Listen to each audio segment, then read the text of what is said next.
अल्हम्दुलिल्लाह वस्सलातु वस्सलामु अला रसूलिल्लाह अम्मा बाद फ़अऊज़ु बिल्लाहि मिनश शैतानिर रजीम बिस्मिल्लाहिर रहमानिर रहीम इन्नस्सलाता तन्हा अनिल फ़हशाइ वल मुनकर आमन्तु बिल्लाहि सदक़ल्लाहु मौलाना अज़ीम।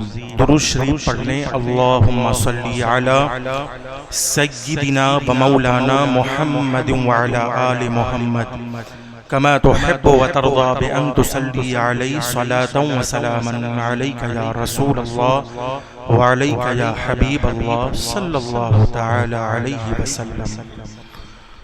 बिरादरान इस्लाम, मैंने खुतबे मसनूना के बाद कुरान मुक़द्दस 21वां पारा की मशहूर व मारूफ आया करीमा की तिलावत की है। अल्लाह पाक इरशाद फरमाता है, इन्नस्सलाता तन्हा अनिल फ़हशाइ वल मुनकर, कि बेशक नमाज बेहयाई और बुराई से रोकती है। नमाज अहमुल इबादात में से है। नमाज हर मुसलमान मर्द व औरत आकिल व बालिग पर फर्ज़े ऐन है। दिन भर में 5 नमाजें हर मुसलमान मर्द व औरत पर फर्ज है। नमाज फज्र, नमाज ज़ुहर, नमाज असर, नमाज मगरिब, नमाज इशा। नमाज पढ़ने वालों के लिए राहत है, नमाज पढ़ने वालों के लिए सुकून है, नमाज पढ़ने वालों के लिए कामयाबी है, नमाज पढ़ने वालों के लिए जन्नत की ज़मानत है। नमाज पढ़ने वाला कल क़यामत के दिन अल्लाह ऐसे नमाजियों का हश्र हुजूर अकरम सल्लल्लाहु अलैहि वसल्लम के साथ और उनके सहाबा और अहले बैत के साथ फरमाएगा। तो नमाज की बड़ी बरकतें हैं और उनमें सबसे बड़ी बरकत ये है कि नमाज अपने साहब को बेहयाई से भी रोकती है और बुरी बातों से भी रोकती है। ये कुरान है, ये कुरान का फरमान है, इन्नस्सलाता तन्हा अनिल फ़हशाइ वल मुनकर। नमाज किसी भी सूरत में, किसी भी हाल में माफ नहीं है। अगर बीमार हैं तब भी नमाज पढ़ें। आप खड़े होकर नमाज नहीं पढ़ सकते तो बैठ कर नमाज पढ़ें। बैठ कर नमाज नहीं पढ़ सकते तो लेट कर नमाज पढ़े। लेट कर नमाज नहीं पढ़ सकते तो इशारे से नमाज पढ़े। मगर नमाज पढ़ना है। नमाज बोले पढ़ना है। नमाज के बगैर छुटकारा नहीं, नमाज के बगैर नजात नहीं।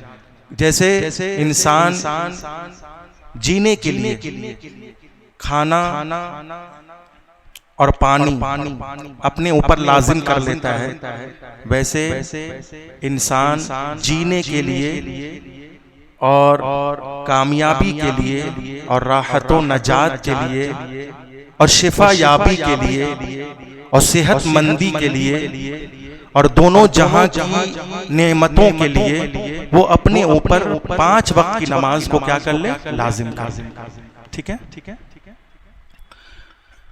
तो नमाज की ये तमाम बरकतें हैं, आपसे पोशीदा नहीं है। आप सब जानते हैं कि नमाज में बड़ी बरकत रखी गई है। लेकिन आइए इस बारे में हम बात करते हैं कि जो लोग नमाज पढ़ते हैं और नमाज पढ़ने के बावजूद भी बुराई से नहीं रुकते हैं, बेहयाई से नहीं रुकते हैं, तो फिर ऐसे लोगों की नमाज में कमी है। ऐसे लोगों की नमाज में कमी है कि नमाज पढ़ने के बावजूद भी, जबकि नमाज तासीर है, कि वो बेहयाई से भी रोकती है और बुरी बातों से भी रोकती है। ये कुरान है ना, 21वां पारा है, शुरू सफा है। इन्ना सलाता कि नमाज में वो पावर है कि ये बुराई से भी रोक देती है और बेहयाई से भी रोक देती है। ये नमाज का पावर है, नमाज की तासीर है। लेकिन लोग नमाज पढ़ने के बावजूद भी अगर बुराई से नहीं बचते और बेहयाई से नहीं बचते तो इसका मतलब ये है कि उनकी नमाज में कमी है। वो अपनी नमाज की खबर ले कि आखिर हमारे नमाज में कमी क्या है, हमारा सुजूद कैसा है, हमारा रुकू कैसा है, हमारा क़याम कैसा है, हमारी तस्बीहात कैसी है, हम सही ढंग से रुकू कर रहे हैं या नहीं, सही तरीके पर सजदा मेरा अदा हो रहा है या नहीं, हम नमाज ढंग से पढ़ रहे हैं या नहीं, हम नमाज के शराइत और नमाज के वाजिबात और नमाज के फराइज को पूरा कर रहे हैं या नहीं। ये उन्हें चाहिए कि अपनी नमाज की खबर ले, क्योंकि कुरान झूठा नहीं हो सकता। कुरान सच्चा है, कुरान का फरमान सच्चा है। कुरान 1450 साल पहले नमाज की तासीर बयान कर दिया, नमाज का पावर बयान किया कि अगर तुम बुरे हो और बुराई को खत्म करना चाहते हो नमाज पढ़ो। अगर तुम बेशर्म हो और चाहते हो कि ये बेशर्मी और बेहयाई से बाज आ जाएं तो नमाज पढ़ लो, क्योंकि नमाज बेहयाई फिर बोले बुराई से रोक देती है। लेकिन नमाज पढ़ने वाला अगर बेहयाई से नहीं रुक रहा है, नमाज पढ़ता है, ढंग से पढ़ रहा है, पहली सफ में पढ़ रहा है, सुन्नी इमाम के पीछे पढ़ रहा है, सुन्नी मस्जिद में पढ़ रहा है, ढंग से टोपी भी, दाढ़ी भी, पैजामा कुर्ता सब ढंग से है और नमाज पढ़ रहा है, उसके बावजूद भी वो बुराई से बाज नहीं आ रहा है, उसके बावजूद भी वो गीबत से बाज नहीं आ रहा है, उसके बावजूद भी वो चुगली खाने से बाज नहीं आ रहा है, उसके बावजूद भी वो इख्तिलाफ से बाज नहीं आ रहा है, उसके बावजूद भी वो फितना और फसाद से बाज नहीं आ रहा है, उसके बावजूद भी वो अड्डे और गड्ढे से बाज नहीं आ रहा है। तो इसका मतलब वो नमाज तो पढ़ रहा है मगर उसकी नमाज में बहुत सारी कमियां हैं। बात सच्ची है ना? कुरान है, आप कुरान पढ़ें आपका ईमान ताजा हो जाएगा। कुरान कह रहा है कि नमाज में पावर है, पढ़कर तो देखें जिंदगी सवर जाएगी। नमाज में पावर है, पढ़कर तो देखें मुफलिसी का खात्मा हो जाएगा। नमाज में पावर है, अदा करके तो देखें जिंदगी में सुकून मिल जाएगा। नमाज में पावर है, अदा करके तो देख लें इस्लाह हो जाएगी। नमाज में पावर है, पढ़ें तो सही बेहयाई से रोक देगी, बुरी बातों से रोक देगी। तो ये तमाम बातें, तो हमें चाहिए कि जो लोग नमाज नहीं पढ़ते फिर वो बुराई और बेहयाई में फंसे हैं तो उनसे हमें शिकवा नहीं होना चाहिए, क्योंकि वो नमाज ही नहीं पढ़ रहे। तवज्जो है ना, मेरी हर बात पे तवज्जो दीजिए। जो लोग नमाज नहीं पढ़ते और फिर वो बेहयाई और बुराई में मुलव्विस है तो हमें उनसे शिकवा नहीं होना चाहिए। क्यों? इसलिए कि वो नमाज ही नहीं पढ़ रहे, वो नमाज से दूर है, वो पंजगाना अदा ही नहीं कर रहे हैं, इसलिए वो बेहयाई और बुराई से रुकते नहीं। लेकिन शिकवा तो उनसे है, हमें शिकायत उनसे है कि जो नमाज पढ़ने के बावजूद भी बुराई से। सही है ना? बताइए आप, ये बात सही है ना? शिकवा उनसे होना चाहिए कि नमाज पढ़ने के बावजूद भी, इसका मतलब तुम नमाज को बदनाम कर रहे हो। हाँ, तुम इस्लाम को बदनाम कर रहे हो, तुम बुराई से नहीं रुक रहे हो, नमाज पढ़ रहे हो, पहली सफ में भी पढ़ते हो, सुन्नी मस्जिद में सुन्नी इमाम के पीछे भी पढ़ रहे हो, फिर भी तुम बुराई से नहीं रुक रहे हो। इसका मतलब यह है कि तुम नमाज को बदनाम कर रहे हो। तुम जिसके पीछे नमाज पढ़ रहे हो उस इमाम को बदनाम कर रहे हो। तुम जिस मस्जिद में नमाज पढ़ रहे हो उस मस्जिद को बदनाम कर रहे हो। तुम मुकम्मल नमाज को बदनाम कर रहे हो। वरना कुरान अगर पहाड़ पर रख दिया जाए तो कुरान की तासीर यह है कि पहाड़ भी टुकड़े टुकड़े हो जाए। बोल दीजिए, बोल दीजिए। अगर पहाड़ पर रख दिया जाए तो पहाड़ भी कुरान की ताकत को बर्दाश्त न कर पाए और टुकड़े टुकड़े हो जाए। वही कुरान कह रहा है कि नमाज में पावर है। बोल दीजिए, नमाज में तासीर है। अल्लाह के नबी फरमाते हैं, हदीस पाक है, फरमाया कि अगर मान लो तुम्हारे दरवाजे पर नहर हो, तालाब, और तुम दिन भर में 5 वक्त नहाते हो, तो क्या तुम्हारे बदन में कोई भी मैल बाकी रहेगा? नहीं।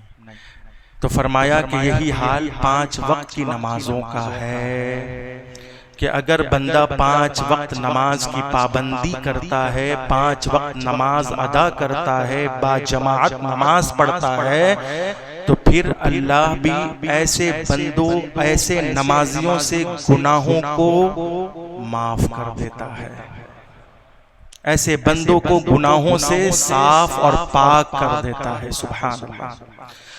हदीस में है कि 5 वक्त की नमाजों की तासीर ये है कि बंदा गुनाहों से क्या हो जाता है। एक हदीस में है अल्लाह के नबी सहाबा के साथ कहीं जा रहे थे कि अचानक एक दरख्त था, उस दरख्त की टहनी को आपने हिलाया, सारे पत्ते झड़ने लगे। तो अल्लाह के नबी फरमाते, मेरे सहाबा गवाह रहना कि जो लोग अल्लाह की रजा के लिए, अल्लाह की खुशनुदी के लिए 5 वक्त नमाज पढ़ते हैं, पाबंदी के साथ ठीक ठाक नमाज अदा करते हैं, तो उनसे भी गुनाहें ऐसे ही झड़ जाते हैं जैसे कि इस टहनी से पत्ते झड़ रहे हैं। सुभान अल्लाह। कसम खुदा की प्यारे, ये बुजुर्गों का मुशाहिदा है कि नमाज पढ़ने वाला हो ही नहीं सकता कि परेशान हो और सुकून से नींद ना आए। ऐसा हो ही नहीं सकता कि नमाज पढ़ने वाला परेशान हो। परेशान तो होगा, चूंकि वो अल्लाह की राह में, वो अल्लाह के रास्ते पे चल पड़ा है। अब अल्लाह उसे आजमा रहा है, उसे टटोल रहा है, उसकी आजमाइशें हो रही हैं। वो परेशान तो रहेगा, लेकिन ऐसा नहीं हो सकता कि उसे सुकून की नींद ना आए। क्योंकि इशा पढ़ें तो सुकून की नींद, मगरिब पढ़ें तो रिज्क में इजाफा, असर पढ़ ले तो चेहरे पे खूबसूरती, जोहर पढ़ ले तो कब्र में नूर, सुभान अल्लाह, और फज्र पढ़ ले तो जिस्म तवाना और रूह भी तवाना हो जाए। सुभान अल्लाह। 5 वक्त की नमाज में अल्लाह ने 5 बातें रख दी कि अगर आप उन्हें सही से पढ़ेंगे तो रिज्क में इजाफा होगा, चेहरे पे नूर आएगा, सेहतमंद रहेंगे आप, शिफायाब रहेंगे आप की दुनिया और आपकी आखिरत बन जाएगी और सुकून की नींद आएगी। ये नमाज है, नमाज की बरकत है। मेरा दिल तो चाहता है कि हर जुमा में नमाज के बोलूं, इसलिए कि नमाज में वो रखा है ना कि अगर इंसान सही ढंग से नमाज पढ़ ले, बल्कि बुजुर्गों ने फरमाया कि अगर कोई बंदा 40 दिन तक बिला नागा बाजमात नमाज अदा कर ले, तो नमाज की तासीर यह है कि वो 40 दिन के बाद, पहले तो वो नमाज छोड़ रहा था, अब नमाज की तासीर यह होगी कि नमाज उसे नहीं छोड़ेगी। नमाज उसे नहीं। 40 दिन तक अगर कोई बाजमात पाबंदी से नमाज पढ़ ले तो ये नमाज की तासीर है कि वो नमाज उसको नहीं छोड़ेगी। तो अब बताइए, जो बंदा 8 साल से नमाज पढ़ रहा हो, जो बंदा 10 साल से नमाज पढ़ रहा हो, जो बंदा 5 साल से नमाज पढ़ रहा हो, जो बंदा सैयद साहब के आने के बाद से नमाज शुरू कर रहा हो, तो उस बंदे की नमाज का क्या हाल होगा? बोले आप। तो ये नमाज की बरकत है। जब हम लोग मदरसे में पढ़ते थे तो ज्यादातर किताबों में जब भी कोई किताब खोलते तो किताबुस सलात, क्यों किताबुस सलात, मिशकात खोला तो किताबुस सलात, तिरमिज़ी खोला तो किताबुस सलात, कोई भी किताब खोलना है तो किताबुस सलात। किताबुस सलात का मतलब क्या? नमाज का बयान। मतलब जो भी किताब हम खोलते हैं तो उसके शुरू सफा में होता था किताबुस सलात। खबरदार हो जाओ, पहले नमाज का बयान पढ़ लो, पहले नमाज का बयान पढ़ लो। हाँ, मदरसे में सबसे पहला जो निसाब है वो नमाज का नमाज। और कल क़यामत के दिन अल्लाह की अदालत में सबसे पहला जो सवाल होगा वो किसके बारे में होगा? नमाज के बारे में। अल्लाह पूछेगा, अल्लाह ये नहीं पूछेगा जमीन लाया, जायदाद लाया, प्रॉपर्टी लाया, दिरहम लाया, दीनार लाया, दौलतें लाई, ये नहीं पूछेगा। अल्लाह पूछेगा नमाज लाया, नमाज नमाज। और हदीस में है कि जो बंदा नमाज के बारे में जवाब दे जाएगा फिर सारे अमाल उसके आसान हो जाएंगे। इसलिए अब हमें अपनी नमाज की खबर लेनी है कि आखिर हमारी नमाज दुरुस्त क्यों नहीं हो रही है। कहीं ऐसा तो नहीं है कि हम नमाज पढ़ रहे हैं मगर हमारे सजदे नहीं हो रहे हैं, हमारे रुकू नहीं हो रहे हैं। रुकू में कितनी देर रहना चाहिए, सजदे में कितनी देर रहना चाहिए, हमारा जो क़याम है वो सही अंदाज में अदा हो रहा है या नहीं हो रहा है। क़याम के वक्त जो पैर रखते हैं वो पैर सही अंदाज में हमारे जो है या नहीं है। ये तमाम बातें हैं। और नमाज के शराइत जो है ये नमाज के बाहर है। नमाज के शराइत कहाँ है? नमाज के बाहर। मिसाल के तौर पे नमाज के शराइत में से वक्त का होना है। हम वक्त पे नमाज पढ़ रहे हैं कि नहीं, ये भी है। हाँ, हम वक्त पे नमाज पढ़ रहे हैं या नहीं। नमाज के शराइत में से है कि हमारा बदन पाक है या नहीं, और हम जिस कपड़े में नमाज पढ़ रहे हैं वो कपड़ा पाक है या नहीं। देखिए, साफ होना और है, पाक होना और है। सफाई नजर आती है मगर पाकी नजर नहीं आती। हमारा कपड़ा साफ तो है मगर ये कपड़ा पाक है या नहीं। तवज्जो है ना। हम जिस जगह नमाज पढ़ रहे हैं, जिस मुसल्ले पे नमाज पढ़ रहे हैं वो मुसल्ला साफ तो है मगर वो मुसल्ला पाक है या नहीं, ये जरूरी है। तो हमारे मर्द हजरात जब भी नमाज का वक्त आए तो इन नमाज के शराइत का जरूर ख्याल रखें कि वक्त हुआ या नहीं। पकड़ा कपड़ा और क्या नाम है मुसल्ला, और जहां हम नमाज पढ़ रहे हैं वो जगह साफ और पाक है या नहीं। फिर इसी तरह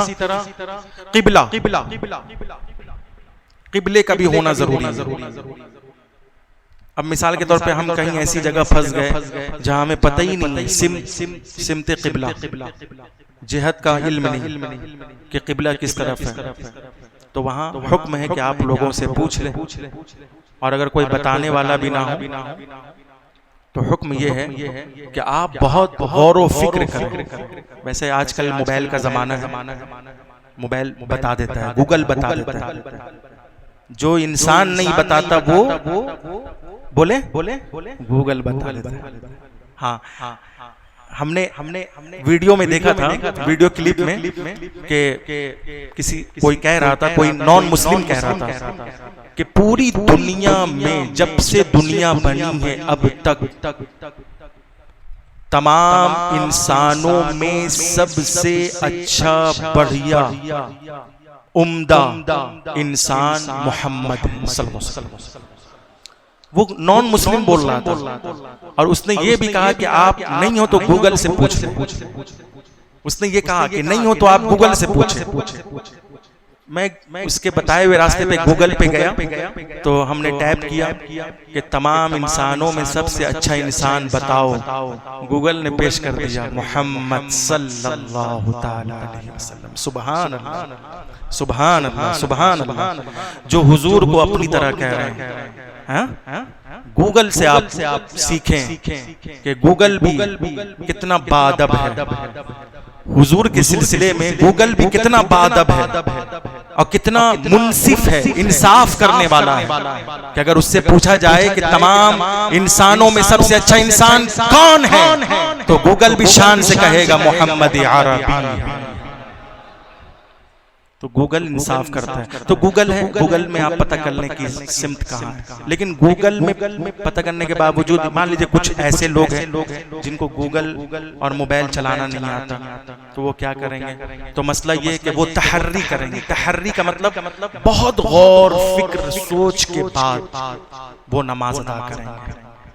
और जिस जगह उन्होंने तहर्री की, मतलब उनका दिल जम गया कि नहीं किबला शायद यही होगा, और उस तरफ दिल जमने के बाद उन्होंने नमाज अदा कर ली और बाद में किसी ने आकर खबर दी कि वो किबला नहीं था, किबला तो ये था, तो हुक्म ये है कि उसकी नमाज हो जाएगी। क्यों? इसलिए कि उस वक्त उसका किबला तहर्री होगा, गौर व फिक्र। उसने जो गौर व फिक्र किया वही उसका किबला होगा। सुभान अल्लाह। तो ये नमाज के बाहर की बात है कि हम मस्जिद में आ रहे हैं तो मस्जिद में आने का हमें जरा सा एहतिमाम और ख्याल और आदाब को बजा लाना।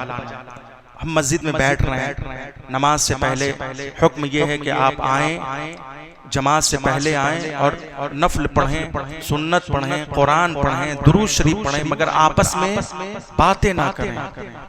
ये मस्जिद में बातें करना ये भी समझ लीजिए आपकी नमाज को ज़ाय कर रही है। आपकी नमाज में फर्क आ रहा है इस मस्जिद में बातें करने की वजह से। तो नमाज पढ़ें, इस तरह पढ़ें कि जैसे कि मौला अली ने नमाज पढ़ी। तीर खींच ली गई और अली को एहसास है दर्द भी नहीं। मगर आज होता क्या है, हम नमाज में रहते हैं मगर हमारा ख्याल बढ़ जाता है। नमाज में रहने के बावजूद भी अगर ख्याल बट रहा है तो आप इस बात का शिकवा न करें कि नमाज में सुकून नहीं मिलता। आपका ख्याल तो बट रहा है। बुजुर्गों ने बताया कि अगर नमाज में ख्याल बटने से आप बचना चाहते हैं तो आप नमाज पढ़ें, सना पढ़ें। सना पे तवज्जो दें कि सना का माना क्या है। आप तिलावत करें, तिलावत पे तवज्जो दें। सूरह फातिहा अल्हम्दुलिल्लाह रब्बिल आलमीन, इसका माना क्या है? और रहमान रहीम का माना क्या है? मालिकी यौमिद्दीन का तर्जमा क्या है? इय्याका नअबुदु व इय्याका नस्तईन का तर्जमा क्या है? इस तरह से आप जब पूरी तवज्जो देंगे, इसी तरह आप जब कोई सूरा शुरू कर रहे हैं तो फिर ये तवज्जो दें कि उस सूरा का तर्जमा क्या है।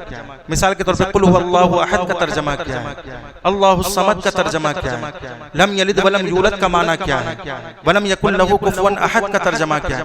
इस तरह से जब आप नमाज पढ़ेंगे ना, इसी तरह जब आप रुकू में जाएंगे और रुकू की तस्बीह पढ़ेंगे सुब्हान रब्बिल अज़ीम, सुब्हान रब्बिल अज़ीम, सुब्हान रब्बिल अज़ीम, तो आपके माइंड में ये रहेगा कि ये सुब्हान रब्बिल अज़ीम का माना क्या है। इसी तरह सजदे में जाएंगे सुब्हान रब्बिल आला, सुब्हान रब्बिल आला, तो आपके ख्यालात में ये होना चाहिए कि ये सुब्हान रब्बिल आला का क्या माना है, क्या मतलब है। तहियात पढ़ेंगे अत्तहियातु लिल्लाहि वस्सलावातु वत्तय्यिबातु वस्सलामु अलैका अय्युहन नबी, तो आपका ख्याल ये होना चाहिए कि ये तहियात का क्या माना होगा। अस्सलामु अलैका अय्युहन नबी का क्या मतलब होगा। अशहदु अल्ला इलाहा इल्लल्लाह का क्या माना होगा। अल्लाहुम्मा सल्ली अला मुहम्मद व अला आलि मुहम्मद कमा सल्लैता अला इब्राहीम व अला आलि इब्राहीम इन्नका हमीदुम मजीद का क्या मतलब होगा। अल्लाहुम्मा अग़फिर ली व लिवालिदैया व लिमन तवालदा व लिजमीइल मुमिनीन वल मुमिनात वल मुस्लिमीन वल मुस्लिमात अल अहयाइ मिनहुम वल अमवात इन्नका मुजीबुद दाअवात का क्या तर्जमा होगा। तो आप नमाज में भटकेंगे? बोले आप दुनिया का ख्याल आएगा? नहीं आएगा, क्योंकि आप नमाज में आप तो माने पर गौर कर रहे हैं कि जो नमाज में हम पढ़ रहे हैं उसका माना क्या है। तो जब नमाज में आप माने का ख्याल रखेंगे तो जमाने का ख्याल नहीं आएगा। बुजुर्गों ने ये तरीका बताया, मगर नमाज में गए, ख्याल आ गया चाबी कहाँ रखी थी। हाँ, बुजुर्गों, एक बुजुर्ग की बारगाह में एक बंदा आया, कहा कि हुजूर चाबी गुम हो गई, कोई ताबीज दे दीजिए। कहा ताबीज नहीं देंगे, जा पहले नमाज पढ़ा। वो जब नमाज में गया, बस पहली रकत में उसको ख्याल आ गया कि चाबी कहाँ रखी थी। ये नमाज की बरकत है। इसलिए नमाज पढ़िए, ढंग से पढ़िए, अच्छे से पढ़िए, कसम खुदा की बहुत मजा आएगा। और बात जमात पढ़िए। आज एक फिर मैं कह रहा हूँ, आज एक स्टाइल चल पड़ा है। आदमी जब चाह रहा है बस अपने घर में बैठे नमाज पढ़ ले रहा है, ऑफिस में नमाज पढ़ ले रहा है, कहीं भी नमाज। ये क्या है भाई? मस्जिद क्यों बनी बताएं? अल्लाह की इबादत के लिए ना बनी है। मस्जिद तो है ही, कोई बहुत दूर नहीं है ना, आपके मोहल्ले में मस्जिद है। आप आए, वक्त पे नमाज पढ़ने, बाजमात नमाज पढ़ लें। बाजमात नमाज पढ़ने का एक फायदा तो जरूर है, एक तो आपस में मोहब्बत होती है। जब गले से गले, जब कांधे से कांधा लगता है ना, तो दिल से दिल भी मिल जाता है। जब टखने से टखना मिलता है तो दिल से दिल भी मिल जाता है।